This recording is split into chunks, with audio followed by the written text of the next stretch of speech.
This is 365 Sports, powered by Sikkim365.com. Welcome to the Triple Option. Here's your host, Paul Catalina. Welcome in alongside Royden Ogletree. Royden was not here last week. No. He had to do his real job, which is Such a shame, man. It's unfortunate when the good folks at KW Techs just stifle your creative spirit and don't let you come here and make you do the thing they pay you for. No, yeah, exactly. what people don't know who are watching this, I definitely get paid more money to do this show, actually. And so that's why I'm mostly here all the time. We pay our people in dreams and starlight. Yeah, exactly. It's about the friends we make along the way. Pay you in hope and wishes. Hopes, wishes, and attaboys sometimes. Only on the 1st and 15th of every 7th month and not necessarily on those days. Last time Paul told me good job was in college. It's still month 6. Yeah. But Royden, we have decided to call this first part of the show Small Talk. Small talk. We're going to make small talk about things that maybe have nothing to do with anything. Right. And then we'll get into the topic of the day, which the first one will be, does the CFP get shaken up this week? There are 3 major opportunities for it to get shaken up. And I don't think the Michigan-Ohio State game, just as you think about this, is a shakeup because we knew this was coming. Right. So it's not going to be like a shocker that one of those teams is out because it was always coming. It's inherently shaken up just because it exists. Yes. It would have been shaken up had one of them had a loss going into this, but that was never going to happen given both of their crap-ass schedules.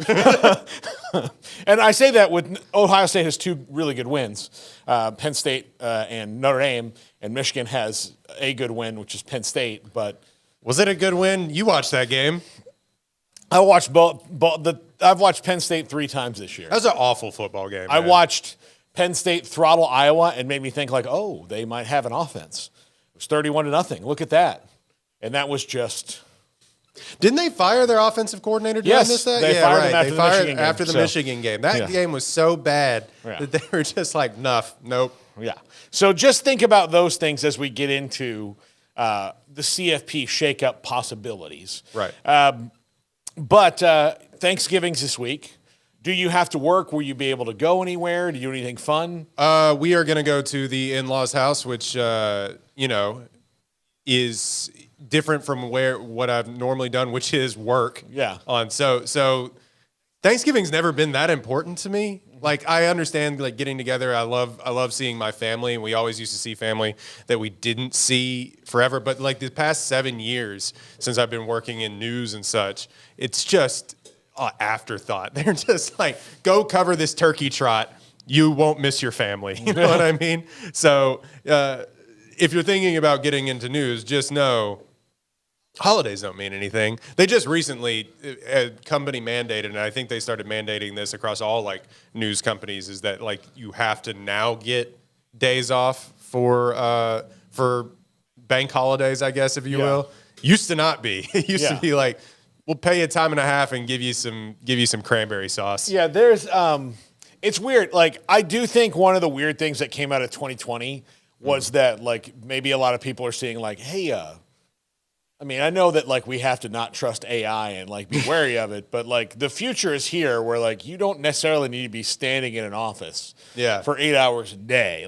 There's a different way to do this that's just as maybe even more effective. Well, and so you get there's a human cost to everything, right? Of working. Eventually, you get people who are believe me, I used to be really bitter and jaded about holidays. I know Jack is probably saying used to be. I'm not even looking at him. But I used to be very bitter and jaded about holidays before I got married. And now that I've actually gone and spent it with her family or done things as opposed to just no, gotta work, gotta do sports talk during the holidays. Something that everyone cares about today. No, I will say this. This is one of my, and I appreciate, it's one of the weirdest things because people are kind of paying you a compliment, but then they're making your life harder as oh, you're not, that's a bummer, you're not in the air today. I'm are you working today? We're seeing each other at noon at this random place and you're not at work. Right. But I'm supposed to be at work when you're not? because I get that, like, for a lot of people, we exist in the box, right? Right, yeah. We exist in the box and we are there to entertain. And so if the box comes on and we're not there, then we have violated the social contract that we've had with each other. What happened to my programs? Where did my programs go? Yeah, exactly. But I like it's been a big pet peeve of mine. Especially if you run into Smokey at the gym when we have a day off, and tell him that like, oh, I missed you guys. Like, he really takes it personally. Like, when you don't mean it that way, because he's like, oh man, damn, I'm sorry, God, wish we could have done a show. Like, no, just don't say that to him, because it's gonna send him into the like a tailspin of like spiral. Yes, we should have done a show on Christmas Day because this one guy. It's like, you remember when you would see your teacher at like a Mexican restaurant getting a margarita on like a Wednesday night or whatever, and you just be like, you're not supposed to be here. Yeah. You don't exist outside of the why. And then I really remember making the mistake of being like, why are you here? And one of my teachers was like, I'm an adult. And I was like, you know what, fair. I never thought of it that way. Roy and I used to substitute teach.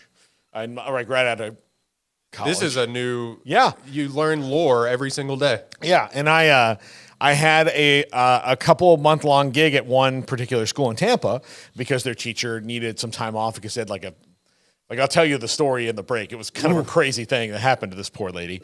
But so I was there, like, kind of stewarding her class to the end of the school year before she could come back and run through finals. And so I was 23 and doing like freshman English. So I wasn't that much older than all these kids. Like my memories of being in their exact shoes were vivid. Like, they hadn't faded yet. Like, it wouldn't have been one of those things like, oh yeah, I think we did it this way. Like, no, I remember. I made a note, teaching this book. Like, I remember this exactly from what my teacher told me. My signature's in that one. Yeah. But I remember it. I remember vividly. And so I was out one night and we were at a restaurant. My friends and I were at a restaurant that was near the high school. And I saw like a group of them that had left, like, they were in some sort of activity, whatever it was. And then after that, they're like, hey, let's go here because it's right near the school. And I was there. And it was like a Thursday night. We were watching a ball game or something. Like, I was 3 or 4 beers deep. And they were like, oh, hey. And they like all came over to me. And I was just like, keep it together. Keep it together. Hey, you, Kippy and Diego and you. So, yeah, I get that. Like, yeah, but then they were like asking me a lot of questions about like, hey, we have to have a quiz like on Monday, right? I'm like, I guess. I don't. Yeah, sure. Why are you asking me? Substitute. Yeah, I don't know. I'll look on like tomorrow's Friday. I'll look in the lesson plan then. Kid, I haven't looked at this lesson plan the day before once. I get in the morning and go, oh, sure. That's what I'm supposed to be doing. Yeah. And the answer is Mark Twain. Yeah. For number 3. No, just so you know, it is weird because you only, like, if you scroll through the channels, of course there's football on Thanksgiving, thank God. But like there is one newscast every single holiday, regardless of the holiday. Christmas Eve, Christmas, New Year, whatever. There will be one or maybe 2 singular newscasts normally. Like, normally there's 7 or 8 during a day. My contention is, I know that there are shut-ins or, people that live by themselves that are watching constantly. My contention is, why? No, yeah. We did like Christmas Eve, man. And I've said this to anybody that would listen, to my bosses and who else. I'm just like, I don't get it. Like, you have to do. You guys are a free over-the-air station. Yes, absolutely. I understand that. So to keep your license, you have to do news. Right. But you could, theoretically, and this is just me spitballing here, like if you wanted to do a morning, an afternoon, and an evening, you could record those 3 30-minute shows in succession with the different anchors at, say, or like at certain times. Yeah. So you could get them done. And then send everybody home except the people who, in a rotating thing, like, oh, guess what? Boop. Your turn. Royden turn this year. Next year, it's the next guy, and so on and so on, to make sure that none of this goes off the air. And if there's breaking news, the understanding that, like, Sorry. Yeah, everybody's coming in, you're coming in. So, but yeah, those are the things that kind of weird, are always weird to me, that there are people in every news department in the country sitting around and trying to set up a newscast on Christmas Eve or Thanksgiving night, and sports might have something to do because, the Cowboys played. The Cowboys, here, the Cowboys play, but sports in, Minnesota, if the Vikings aren't playing, what are they going to do? Right. If their teams aren't playing, what are you going to do? Sports, they're getting ready for a game, so they'll have something, but news is going to be like, hey, Ted, I'm here at this place where there's turkey and was presents. a Santa here giving away gifts this morning. Now it's 10 o'clock at night. Yeah.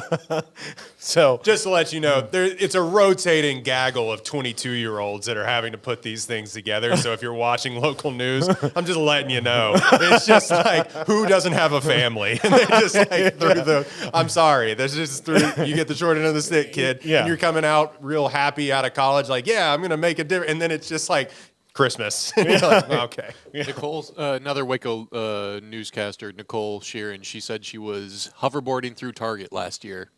On a live shot? Yeah. Yeah. See? Again, you got to do something.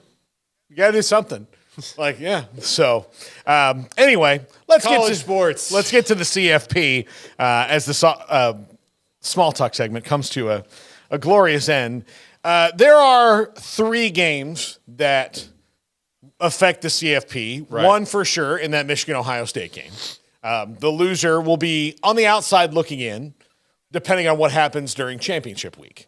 Then after that, which really determines, I think, the championship week is the big determining factor for me because it's going to be Alabama, Georgia, and Michigan, Ohio State redo. No, Michigan or Ohio State will play Iowa. But they would next year, theoretically, if they're the top 2 teams. But this year, Iowa gets its last shot at, winning the Big Ten West and playing in the title game, sans consequences until the end. So, but Iowa, look, they can't keep getting away with this, man. Well, they're not going to anymore. Not anymore. That's it. Yeah. Because here's the deal. It's fine. And I think that's why the pressure was on Brian Ferentz and Kirk Ferentz, was because if all you have to do is win the Big Ten West to get to the title game, and it's just a one-shot deal of, well, whoever I get in the title game, maybe I can work up a game plan enough to shut them down and we can do this. But when you score so little points that Phil Parker's defense at Iowa has to be perfect every time, you're going to lose some games because there are nights where it's not going to be perfect. And not perfect for Phil Parker means 19 points. And that's still, if you tell me right now that FSU will only give up 19 points to Florida, who is a very average team to maybe below average team on Saturday night, I'll be like, well, they're going to win by 2 touchdowns. Right. That's not going to be a problem. Regardless if we have you won't have your quarterback, but regardless, we don't have. Yeah. Jordan Travis not there. They're still score enough points. They'll still score more than 19. That's what they'll do. But if you tell somebody you're going to score 19 against Iowa, you're like, well, we might win that game. We might win by 6 points, brother. But Iowa, Iowa gave up 19 points. You lost by 10. And right. that's a pretty good game in modern college football. But when you only have to beat Minnesota and split against Wisconsin over the years, maybe you lose to Wisconsin, somebody else can go get them, and Nebraska's been down. Yeah. You have to beat those teams. Well, shoot. The Iowa State game doesn't really matter. Yeah, that's just for pride. So then you're in the Big Ten championship game. Well, now, look, do you think that, even as disastrous as USC has been this year, are they if they play Iowa, I still think they're going to win. Iowa may score 30 points on that defense. If USC if they had that Iowa defense, if they only allowed 19 points per game, they would be undefeated and in the college football championship. Everybody would be terrified of them. Yeah. Terrified. But the fact that they keep running this 1920s offense, not well, mind you, because when you see a triple option or that pro style defense, they don't run the triple option, but you see that 3 yards in a cloud of dust offense work well, it hums. It's really fun, actually. It's nice football. Problem is, it doesn't work. Yeah. Doesn't work for them. you're not at all scared of them throwing the ball. No. Like you can man up across the board. You can maybe even leave a guy open. Like they're not going to want to throw it there. So it's a weird thing where they're not going to be able to get away with that anymore. That notwithstanding, for the college football playoff, either Michigan or Ohio State was going to be out. Like they're all going to be out on the outside looking in, and maybe one of them sneaks back in if chaos happens. I don't think enough teams will lose 2 games for a non-conference champion to get in the 4. Right. Because I think, if Alabama beats Georgia and that's Georgia's one loss, then Georgia would be the only non-conference champion I could see being in. Like it couldn't be like, if Louisville beats Florida State and that's Florida State's only loss, Louisville's not getting in because they'll be, they're not going to jump Georgia and they're not going to jump Texas. They and have they're 2 not losses, jump. right? Louisville has 1 loss. They have 1 loss? They have okay. 1 loss. I thought they had lost 1. They lost to Pitt, so. Yikes. Which is why they're not getting in. Right. Like, that's why. The nightmare scenario for everyone outside of the SEC is that SEC championship game where Alabama beats Georgia. Yeah. Because then Texas doesn't get in. Then I would imagine it bumps whoever loses this Ohio State-Michigan game. Yeah. Probably. I think so. Like, the Pac-12 can maybe stop that if, like, I would think Oregon maybe would. Oregon maybe could, if they, but that's it. And Oregon, look, they've got to beat Oregon State this week, who played one of the toughest games of the year against Washington last week. Right. Didn't win, but I would be. An angry Oregon State, by the way, because they got left out of everything. So. Absolutely. So I would be shocked if there's a ton of shakeup. I'm interested to see what happens with Michigan if they lose this game, don't go to the Big Ten championship. Mm-hmm. Is there now it would maybe be unfair, whatever you want to call it. Is there recourse against them? Yeah. Well, see, I do think that under the table recourse, like a wink, wink, but Michigan losing the game is going to be a big relief because I think if they lose the game, everybody in that committee is then everybody be like, okay, good, we don't have to deal with this. Everybody moves up a peg above Michigan, and then we can just be like, well, they're not a conference champion, or their schedule was bad and they lost to one of the only 2 good teams they played all year. Right, and they looked bad. They actually looked bad in a win against Penn State. There's 1,000 arguments that you can throw out against them if they finally lose. If they go undefeated, you're just kind of like, well, yeah. I mean, look, if anybody goes undefeated, they're in the game. Yeah. I know, I talked about it at length yesterday on both shows of, there's this stupid narrative out there that, even if Florida State wins their next 2 games because Jordan Travis isn't there, that they should keep them out. And, no, man, they're 13-0. You got to put them in. Undefeated teams, conference champions. Well, undefeated conference champions go in. In the Power 5. You go in. You go in. That's what you do. You earned it. You go in. Now, look, you might have earned a butt whooping from somebody better than you, but right. That could happen. That could have happened if he was there. Right. You're trying to that's the other thing is this committee is trying to extrapolate what could happen or what they think might happen other than reacting to the actual. Just look at here are the best teams and here is this and the one good thing about the BCS is it did give you some hard data where you could go okay, well, this schedule is better than that and all that, and then you could, if they had just done the BCS, if we let the AI do it without the committee and just let the committee make sure they didn't miss any ones and zeros, we're probably going to get the best 12 teams coming Brother, up. you want to get some legislation on AI real quick? Leave Alabama out because it's based on a computer algorithm. I don't need Terminator telling me what to do. Roll Tide, put them in there. Let's legislate this thing. But I will tell you this. It does make sense to me in an era where everything is based on analytics, or it does and doesn't make sense to me, where everything is based on analytics and we have all these metrics of FPI and EIE and and slugging percentage and everything else. Yeah. Not the same sport, but you know what I'm saying, where launch angles, where we don't factor that in a little bit.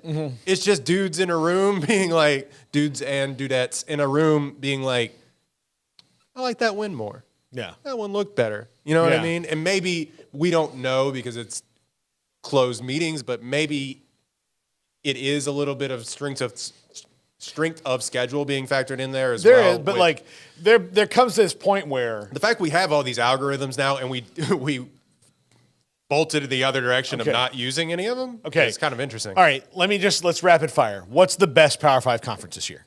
To me, just because of the top, I would say the Big Ten.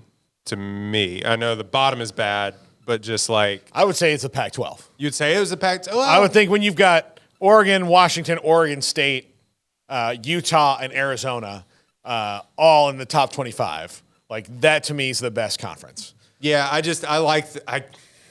kind of think the top of the Big Ten would beat up on some of those teams in the Pac-12.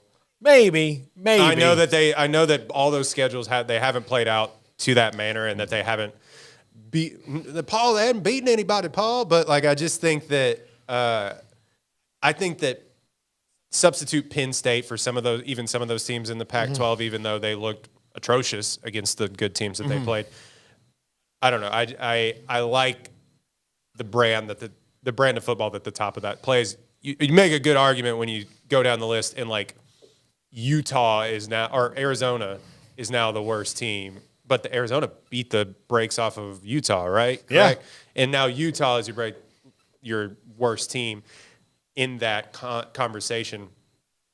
The problem is I kind of think that Utah's thing is kind of built on a house of cards right now without an offense. I mean, they've got some good wins. Like the teams they've lost to, just had a little bit more offense. Look, UCLA, while Chip Kelly is probably about to get fired because he's rubbed everybody the wrong way there, like UCLA still had a fairly decent year, and that they're probably going to finish 8-4. So, a lot of conferences would love that. The SEC argument this year is really only about two teams. Isn't it always? No. Ole Miss and LSU are good teams, but they've proven out not to be great teams, right? When they've played the better teams, for example, when LSU's played Ole Miss and Florida State and Alabama, they've lost all those games. When Ole Miss has played Alabama and Georgia, they've lost those games. So they're not like, they can't be like, oh, hey, we're just as good as everybody else. Like, yeah, but are you? But are you, winner, man? Yeah, but are you? With the SEC, it just means more. It just means more. Yeah. And I don't buy, like, year in, year out, year over year, it's going to be different. And like the SEC is seeing like parity for the first time in a long time. Yeah. Look, the Big 12 has one team that can make the playoff.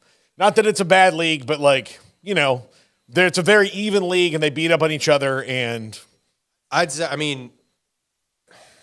I'd posit that the ACC has had a better year than the Big 12 this year, as far as now North Carolina kind of spitting the bit a little bit down the stretch here is like decline that a little bit. But look, NC State can wind up 9-3 if they beat North Carolina on Friday or Saturday, whenever they play, but this weekend. So there's potential for a lot of things to happen. But I like the ACC. But here's the deal with the ACC. Like, you can say it's had a good year or not. Like, Louisville being in the championship game is a pretty big deal. Mm-hmm. Like, that's a huge deal, especially given where they came from. But there's only two teams that have won it regularly over 40 years. Right. And that's Florida State and Clemson. So, occasionally you'll get a Wake Forest year or a Virginia Tech or a Pitt that, like, charges up and like, hey, you guys remember 2021? Wild, right? That was wild. We were all wearing masks and coughing on each other. It's crazy. Yeah. And Virginia Tech's like, hey, do you remember 2006? Like 2006 is a great year, man. A great year. And like, that's what they can do. Wake Forest can be like, hey, there's Michael Vick was good, right? Remember? Yeah. I remember. And that was after him. Yeah. So they've got all those, things they can throw out there. But the bottom line is that this is a two-team league when it comes to winning it. North Carolina's not even come close necessarily, and they're widely considered to be the regular third best team in the league. They've had their best few seasons in their history, correct, over the past few years. Yeah, I mean, Mac Brown had some good years when he was there the first time around, like before he went to Texas. That's how he got the Texas job. But he still didn't win the league because Bobby Bowden was alive and existed in coaching. So like there were those things. So I don't know, like, you know, I see the CFP getting maybe shaken up more next week in the championship games than I do this week because I don't think Tech matches up well with Texas, especially on the road where they're not very good. Right. I don't think that Florida, even at home and with Florida State down to their backup quarterback, well, Florida also is down to their backup quarterback. And their offense hadn't been good. And their offense they've not been weeks. very consistent. Their defense has been bad for it's been bad for the last 5 weeks. So while there might be some, you know, rivalry game spice on it, you know, Florida State's really big challenge is beating what would probably be an 11-1 Louisville team next week. Like that's where their thing gets derailed. Michigan, Ohio State, whatever happens is going to happen there.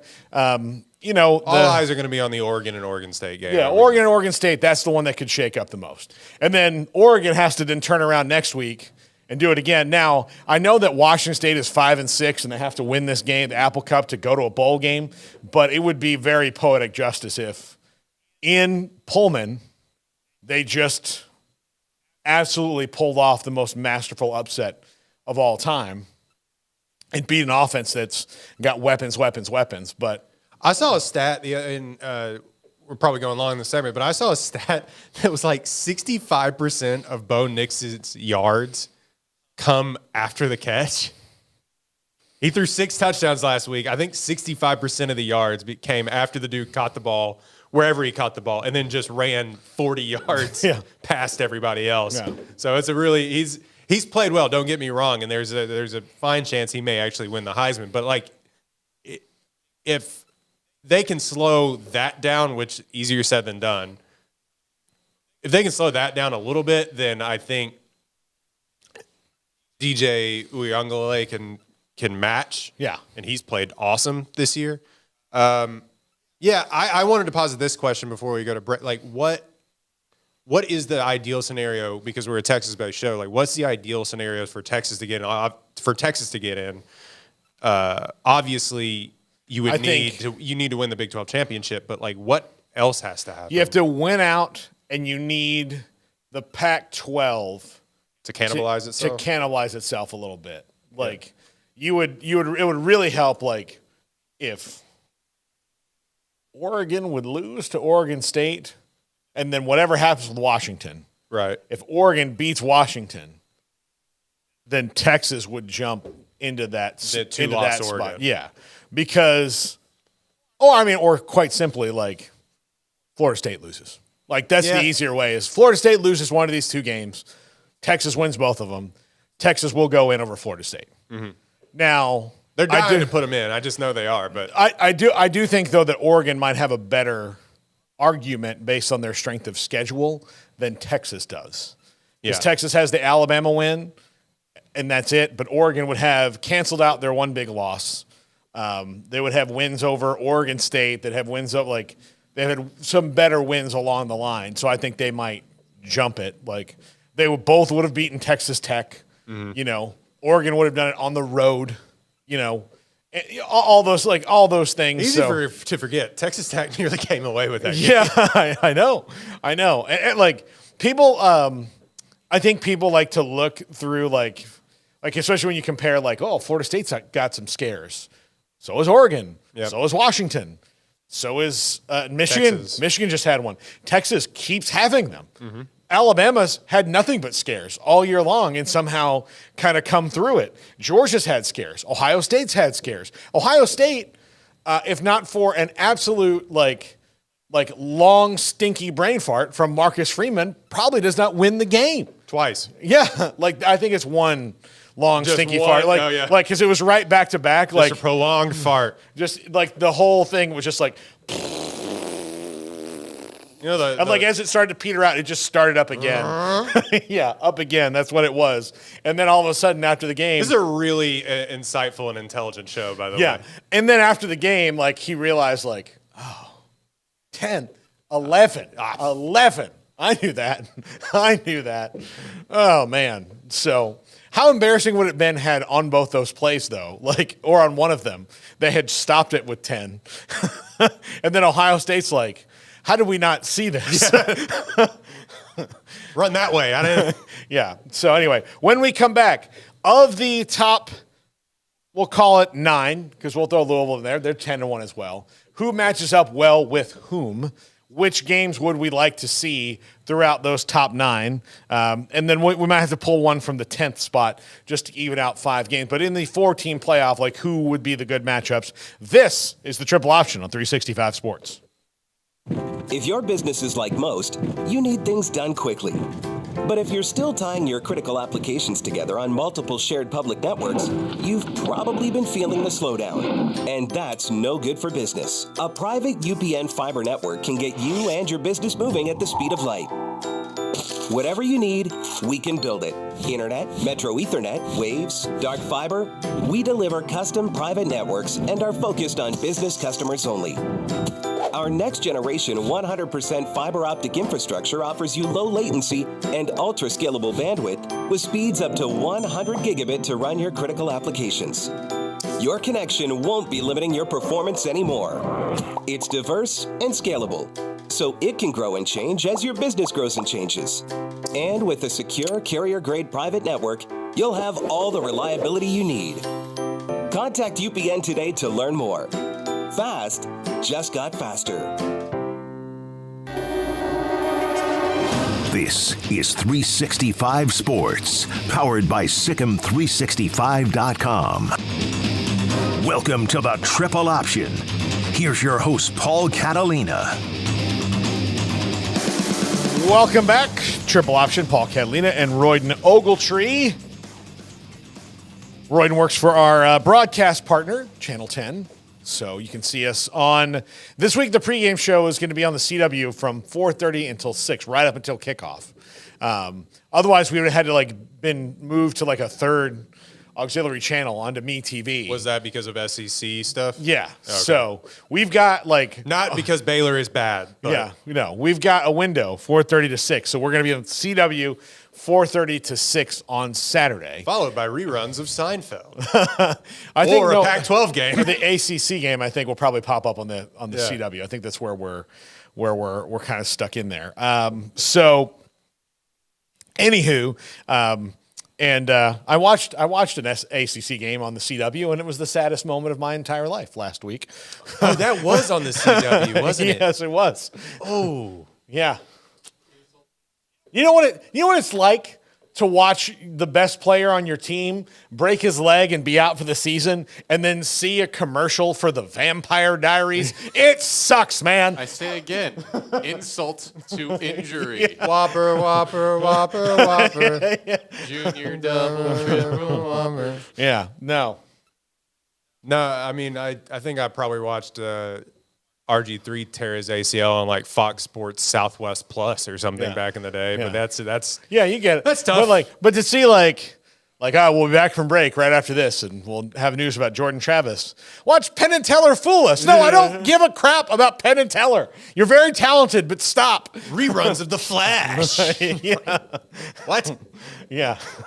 This season on Superman and Lois. Yeah. That's what you see. So it does sting. Okay. The top 8 teams right now, or top 9, I'm sorry, I keep forgetting Louisville. Georgia, Ohio State, Michigan, Washington, FSU, Oregon, Texas, Alabama, and Louisville. All right, so I will preface this with Louisville. Louisville has gotten to this point, and what they've done is fantastic. But they're in the ACC championship, having not played Clemson, North Carolina, or Florida State. Sick. Yeah. Awesome, if you can get it. Yeah. So, and Louisville is a microcosm about what's about to happen in every conference around the country, because you're going to have some 11-1 teams rolling in there. Like the Big Ten one year is going to have a chance where, it's going to be Ohio State and Purdue would not have played Ohio State, Michigan, USC, and Oregon in the year, and then gotten the rest. Now, Jack, as a Purdue fan, would love that scenario. But you'll get to that point of I don't really know how to judge Louisville, given that They have a big win over Notre Dame, which was great. And then they beat Duke without Riley Leonard. So I don't even know how to assess that. And their past 2 wins have come by, 6 points, 7 points. Yeah. So against a bad Virginia team and an okay Miami team. Declining Miami team. But they went from good. I'll leave them at okay. They're okay. They could beat you on their best day, but they're probably not going to have their best day. Yeah, I mean, I don't have much to say about Louisville. I haven't watched them other than much than like the Notre Dame game early in the season. I watched a little bit of the Miami stuff, but saying that about them, I don't think there's a lot of good matchups for them in this. No. So like if we leave them out of this discussion, you're a Louisville fan, Chad Haynes, who messages me all the time. If you're watching, I'm sorry. I can't tell you that they match up well with any of these other teams because they haven't played anybody like that yet.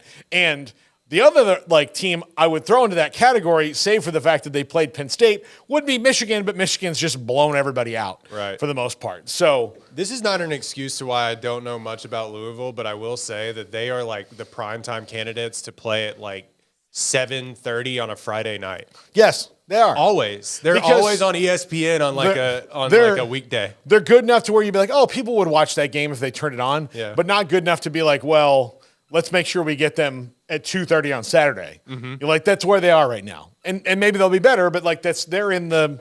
Every single Louisville game that I've ever seen is at night. Yes. Their theme song is Jimmy Eat World, the middle. Like sick. That rules, which is a great song. But anyway, all right. So who matches up well with Georgia?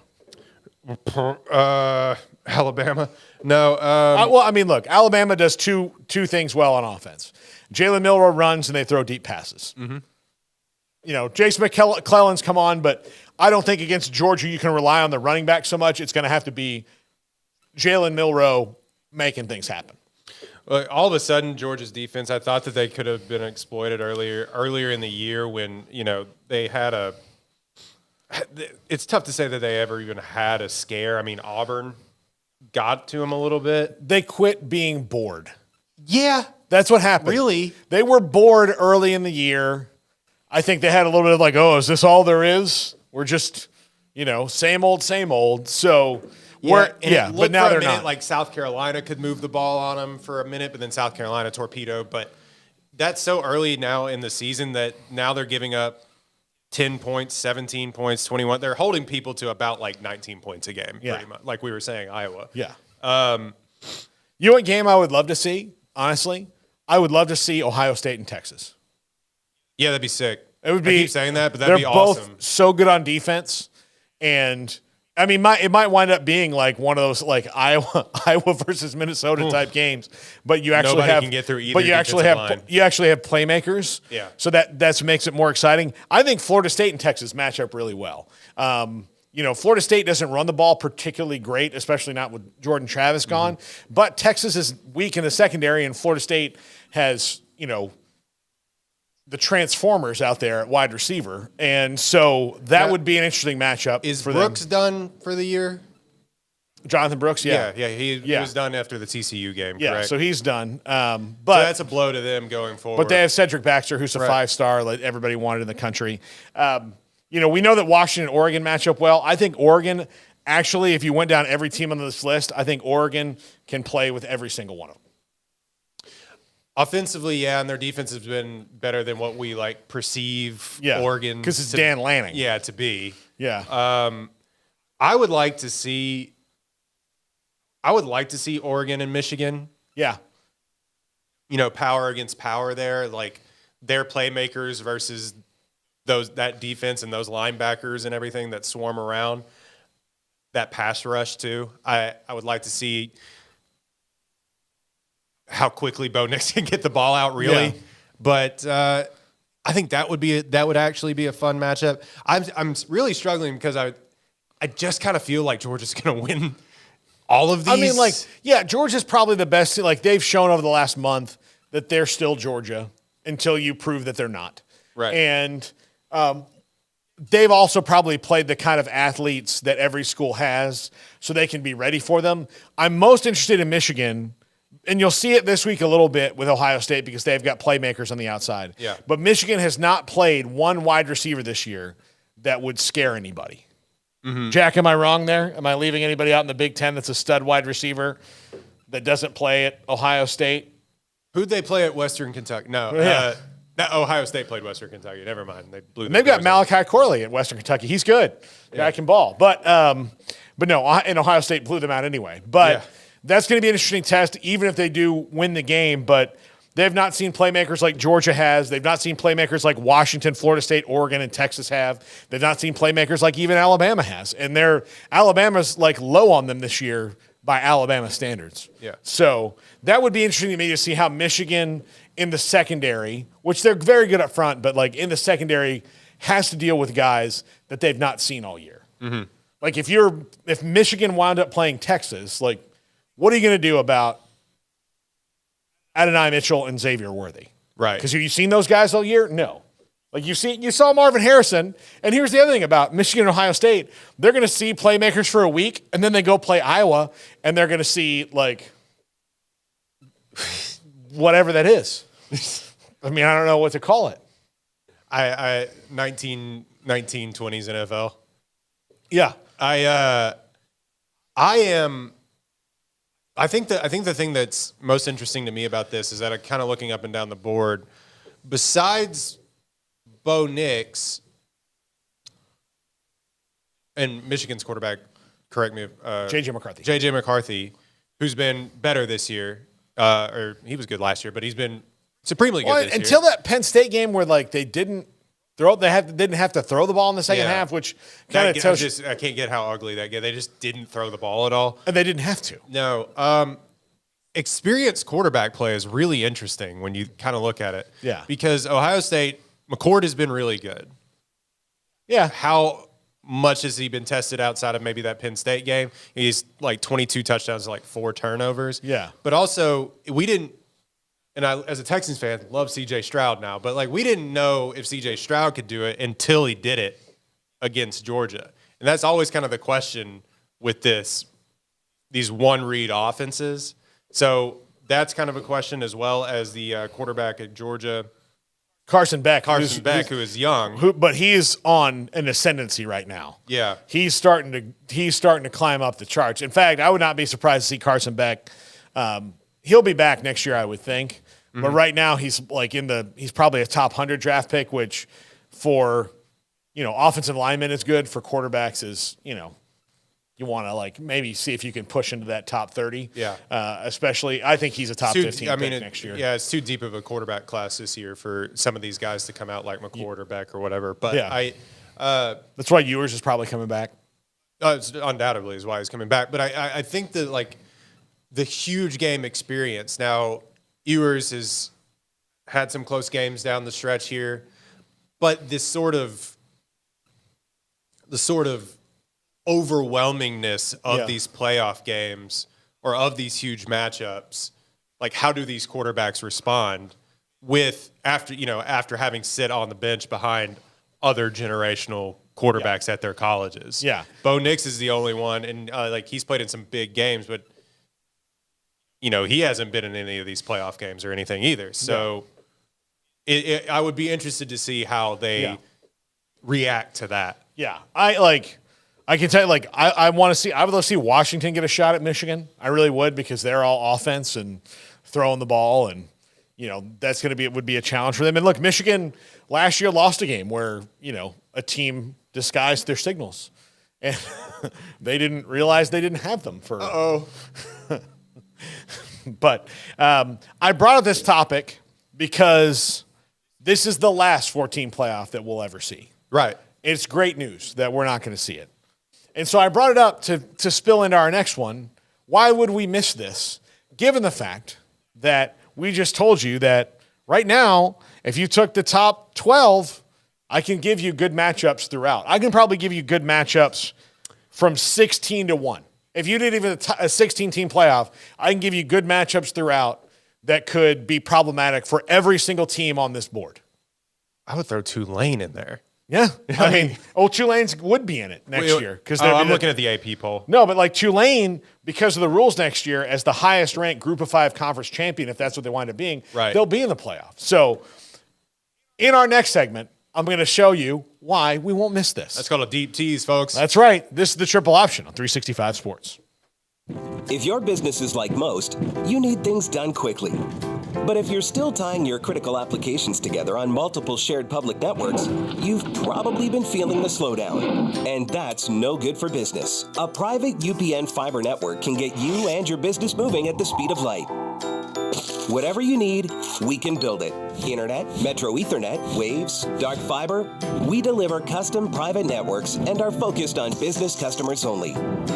Our next generation 100% fiber optic infrastructure offers you low latency and ultra scalable bandwidth with speeds up to 100 gigabit to run your critical applications. Your connection won't be limiting your performance anymore. It's diverse and scalable, so it can grow and change as your business grows and changes. And with a secure carrier-grade private network, you'll have all the reliability you need. Contact UPN today to learn more. Fast just got faster. This is 365 Sports, powered by Sikkim365.com. Welcome to the Triple Option. Here's your host, Paul Catalina. So we're in the last 14 playoff, and the reason we're jumping ahead a little bit, and we're going to have the ratings tonight and all that, it doesn't matter this week once again. Next week's the one after championship weekend when it all shakes out, and we'll see what everybody's final records are. But, 5-11-0 teams heading into this week. There's 4-10-1 teams. There's, 4 teams at 9. Like, this is why you have to have a 12-team playoff, because while I can tell you that Georgia would probably beat everybody else in the country, I can probably throw some bad matchups there for Georgia that wouldn't be good. I can throw some bad matchups there for Michigan. I think offensively, Ohio State doesn't really, outside of Marvin Harrison Jr. and TreVeyon Henderson, match up with a lot of people. Like, there are teams that are better than them on offense. Now, defensively, Ohio State's turned into an absolute brick wall. Mm-hmm. So when you have Marvin Henderson and TreVeyon Henderson and Emeka Ibuka and the guys that they do, Kyle McCord doesn't really have to work that hard. Cade Stover's an excellent tight end, so they've got good players on offense, but there are better offensive teams right now, mostly because of the quarterback, than Ohio State is today. But that doesn't mean that they won't be good. Next year when Kyle McCord's back, he could be ripping up like C.J. Stroud was. Mm-hmm. And he's had a good, like you said, 22 touchdowns, 4 interceptions. I think a lot of that is a function of their schedule. Oh, hey, there's Marvin Harrison. Yeah. Throw it anywhere near him. That'd be great. Anywhere near him. Yeah. If he can get his arm to, one arm, maybe not even all 5 fingers, just more than one finger to it, he's probably going to catch it. So, yeah, but I'm not going to miss this 4-team nonsense at all. I'm just not going to miss it. I didn't miss the BCS. I'm not going to miss any part of this. Are you? No, but there is something to it, and not saying that it wouldn't still be this, because, like you said, all 12 teams that we get in basically only have one loss. Mostly, there's some 2-loss teams in there as well. So the idea of importance being ascribed to every single game still kind of holds true, but the sheer panic of losing one game then goes away. And so for real sickos, I think that comes into play a little bit, where it's we got to go undefeated, otherwise we just stand no chance. And so that's fun discourse, I guess, if you will. That being said, this is the only sport in all of sports that just wouldn't allow any parity whatsoever in their playoffs. Yeah. And that just had to go. It made no sense then. It made no sense when they said, well, we'll only do 4. I remember when they first rolled it out thinking that, we'll do a playoff. And then they rolled out the 4 thing as a commercial. And everyone in my apartment was like, you have to be kidding me. I think it stunned everyone when the news first dropped. If I remember correctly, they slow rolled it as being, We'll do the fine. Shut up. Yeah. We'll do it. Yeah. And the only reason they did it is that they finally hit critical mass in the BCS shooting out SEC, and the nail in the coffin was that LSU Alabama game, 9-6 game. And the biggest thing is that Alabama lost to LSU in the regular season. Mm-hmm. Then LSU had to go win a conference title game, and then Alabama suffered nothing for that. Right. No consequence. And look, Alabama is the only team, honestly, on this list that has never really suffered a consequence. This might be the first year where Alabama will legitimately suffer a consequence. Yeah, I was gonna make the point that like even with the 14 playoff, it hadn't really changed. No, like many things. Alabama has not suffered because of Nick Saban, because Nick Saban is going to coach them up well, right? And so they have not suffered. I say they haven't suffered a consequence. They've not been in every playoff, but you have to beat them twice. Like they have to have 2 losses to suffer a consequence. Yeah, they get you got to put a bullet in their head like a zombie movie. Honestly, yeah, they get one free one every year, and no one else really does. Like I would even tell you that if they beat Georgia, and other things happen around Georgia that leave 2 undefeated Power 5 teams in there, and a Pac-12 team, that Georgia, being the 2-time defending national champion, would suffer a consequence more than Alabama. I find that hard to believe, but then again, I know from recent history that I've kind of just seen it. I mean, like they would. Now, I'm saying, look, they're going to try to find a way to get 2 SEC teams in this thing because of ratings, but like or future SEC teams. Yeah, like whatever they're going to do, they're going to try to shoehorn away.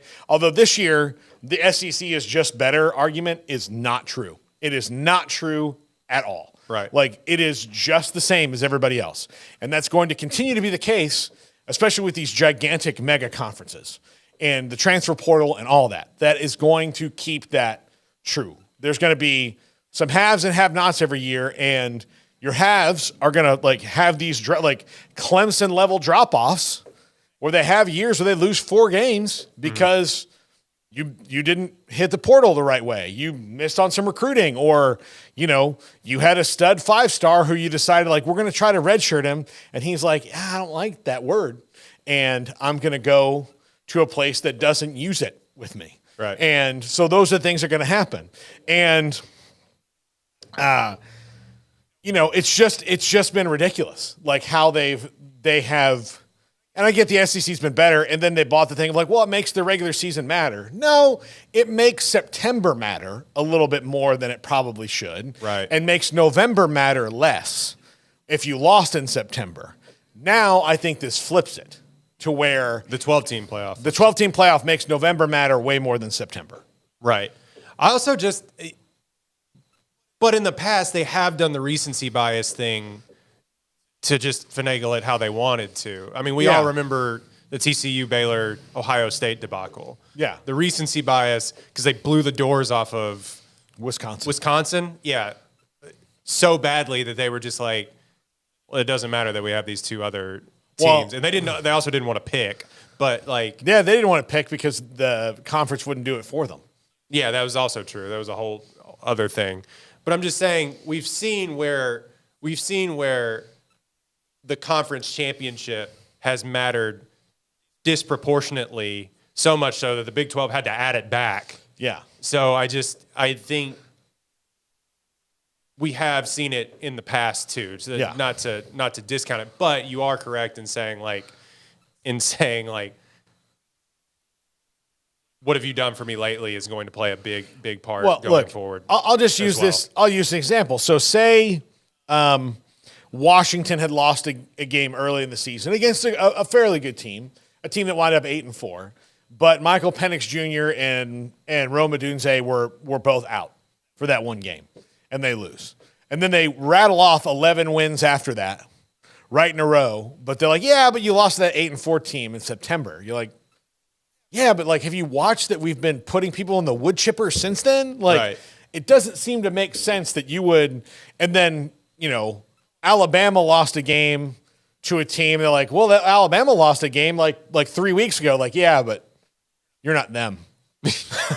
So, sorry, poor, like, it's, you don't know what to do with this responsibility. Like you won't know how to handle it. Everybody's going to pick on you when you're there. You don't want it. Like, I'm not going to point and laugh. They can put kick me signs on the new guy and, call you a nerd. You don't want that. Yeah. What I don't want to continue to happen, this has always been the problem. Like, we've all kind of realized that preseason rankings are a farce anyway. But I hate when an early season win or loss to a team that was in like the top 25 to begin with, they look at it as in a microcosm then when that top 25 team now in November could be ass. So like I hate when that happens, and I hope that gets eliminated even more so down the road. I think that would take mostly eliminating preseason rankings. That will never happen, I don't think. But I don't know. What do you have any thoughts on that at all?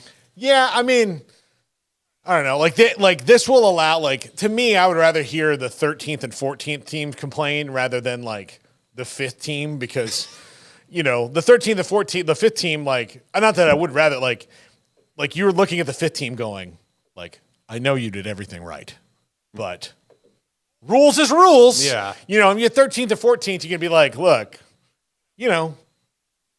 be just a little bit better. Like, it's fine. As opposed to if you're looking at the 5th team, if you're looking at Baylor in 2014, being like, hey, I know you lost kind of a weird one at West Virginia, and the commissioner kind of discounted the fact that you beat TCU, but we like you, so we're gonna put you in. They were like, sorry. Or to TCU, like, hey, I know we had you ranked 4th last week and you didn't play a game and you did nothing to affect your season. But man, Ohio State really beat a very mediocre Wisconsin team so badly with their 3rd-string quarterback. And, we like them better than you. Yeah, they're bigger. Yeah. Like it was, when I was in high school, I ran for my sophomore year going into my junior year, I ran for student body vice president. Nice. I lost. Now I won the presidency the next year. I spent the time fortifying my base, also making sure that the person I ran against was not the hottest girl in school. That'll do it. Because I remember thinking I feel like I'm smarter than this girl. I've talked to her. She seems nice enough, but she doesn't seem to be all this. And I get to something is amiss. But here. then honestly, I remember sitting down talking to my friend, and he's like, Paul, dude, if you were a freshman guy and that girl walked up and handed you a button and said, vote for Kathy, what are you going to do? And then you walk up and say, vote for Paul. And you'd be like, listen, dude, I love you. You're fun. You're funny. You're hilarious. We have a good time talking and chopping it up. But she just talked to me for the first time.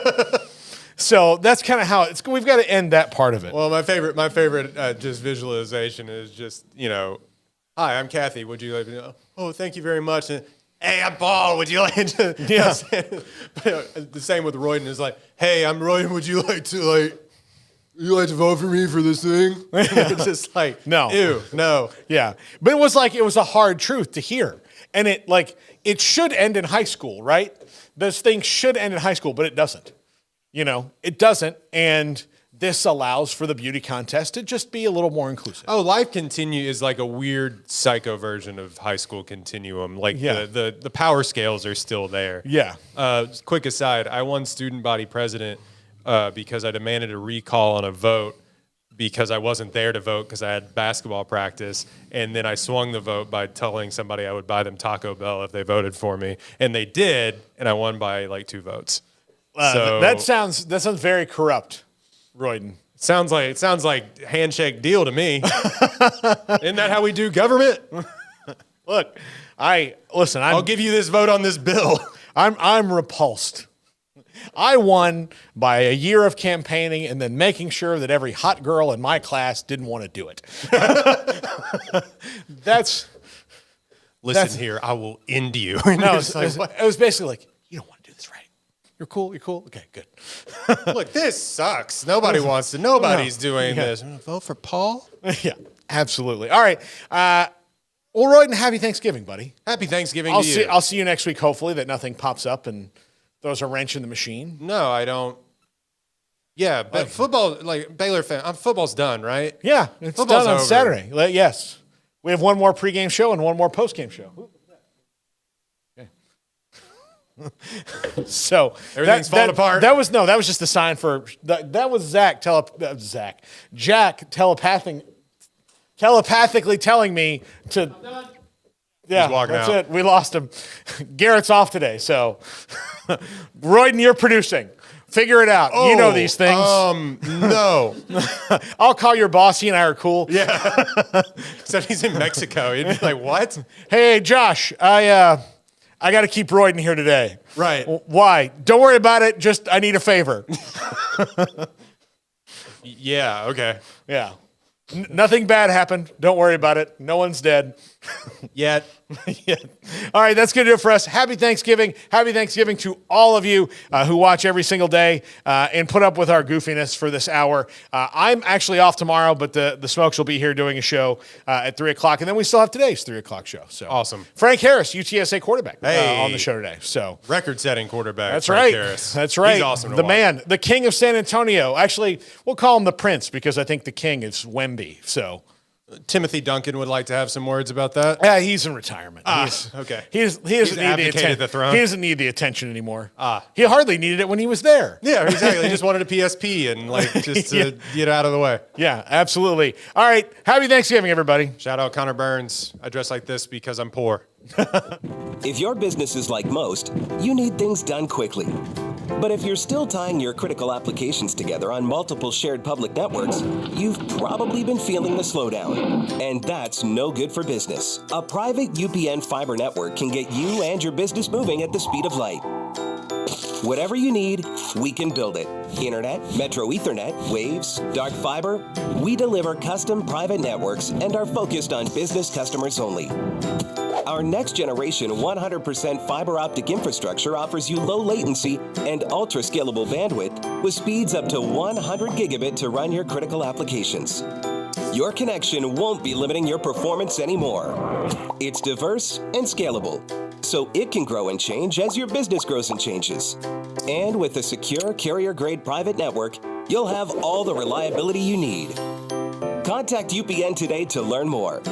Fast just got faster.